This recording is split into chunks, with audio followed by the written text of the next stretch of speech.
एक शहर में सैकड़ों लोग बिना रुके हफ्तों तक नाचते रहे, जब तक कि वे मर नहीं गए। ये कोई मिथ नहीं है, ये सच में हुआ था। द डांसिंग प्लेग, मौत की नाचती महामारी।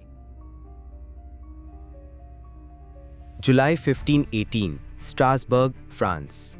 एक महिला, फ्राउ ट्रोफेया, घर से निकली और बिना किसी वजह के सड़कों पर नाचना शुरू कर दिया। ना कोई संगीत था, ना कोई त्योहार, लेकिन ट्रोफेया का शरीर जैसे किसी अदृश्य शक्ति के नियंत्रण में था। वो लगातार 6 दिन तक नाचती रही, ना खाना, ना पानी, ना आराम। कुछ ही दिनों में 30 और लोग उसके साथ नाचने लगे, सभी अलग अलग उम्र और वर्ग के। इन लोगों की आंखों में डर था, चेहरे पर दर्द, लेकिन शरीर बस नाचता जा रहा था। इतिहासकारों के अनुसार अगले कुछ हफ्तों में ये संख्या 400 से ज्यादा हो गई थी। डॉक्टर्स और क्लर्जी ने मिलकर इस घटना को समझने की कोशिश की, लेकिन किसी के पास कोई एक्सप्लेनेशन नहीं था।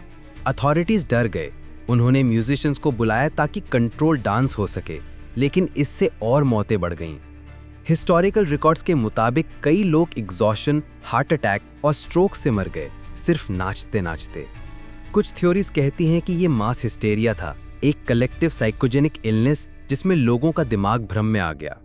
दूसरी थ्योरी बताती है कि उस समय की रोटी में एयरगट नाम की फंगस थी जो LSD जैसे हेलुसिनेशंस देती थी।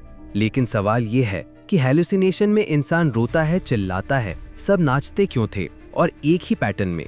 स्ट्रासबर्ग में उस समय सेंट विटस की पूजा होती थी, जिसे एक शाप देने वाले संत के रूप में जाना जाता था।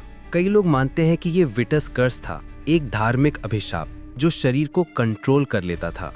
आज भी ये एक मेडिकल मिस्ट्री है और इसे कोरियोमेनिया कहा जाता है। लेकिन सवाल वही है, क्या इंसान खुद डांस कर रहा था या कोई और उसे नचा रहा था? एक डॉक्यूमेंटेड घटना जिसे WHO तक ने एक्नॉलेज किया, लेकिन कोई कॉन्क्रीट एक्सप्लेनेशन आज तक नहीं मिली।